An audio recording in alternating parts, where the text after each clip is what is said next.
એસઓજીએ અંકલેશ્વર ભરૂચમાંથી 44 બાંગ્લાદેશી નાગરિકોની ધરપકડ કરી હતી. કેટલાક બાંગ્લાદેશી નાગરિકો 20 વર્ષથી વધુ સમયથી ભરૂચ જિલ્લામાં ગેરકાયદેસર રીતે વસવાટ કરી રહ્યા હતા.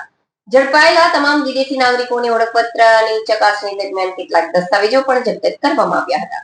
એસઓજી પીઆઈ આનંદ ચૌધરીના માર્ગદર્શન હેઠળ ચાલેલી આ કાર્યવાહી દરમિયાન જાણવા મળ્યું હતું કે આમાંથી કેટલાક નાગરિકો છેલ્લા 2 વર્ષથી જ્યારે કેટલાક 20 વર્ષથી વધુ સમયથી ભરૂચ જિલ્લામાં ગેરકાયદેસર રીતે વસવાટ કરી રહ્યા હતા.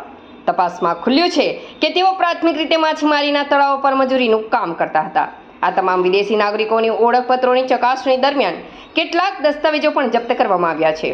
હાલના સમયમાં પહેલગામમાં થયેલ આતંકી હુમલા બાદ રાજ્યભરમાં વિદેશી ઘૂસણખોરો સામે વિશેષ ચેકિંગ અભિયાન શરૂ કરવામાં આવ્યું છે, જેના ભાગરૂપે આ કાર્યવાહી કરવામાં આવી છે. ભરૂચ જિલ્લામાં અત્યાર સુધીમાં 100 કરતાં વધુ બાંગ્લાદેશી નાગરિકોને ઝડપી લઈને સુરક્ષા એજન્સીઓના હવાલે કરવામાં આવ્યા છે. તાજેતરમાં ઝડપાયેલા આ 44 નાગરિકોને વધુ પૂછપરછ માટે સુરક્ષા એજન્સીઓના હવાલે કરવામાં આવશે અને નિયમિત કાર્યવાહી બાદ તેમના દેશ નિકાલની પ્રક્રિયા હાથ ધરાશે.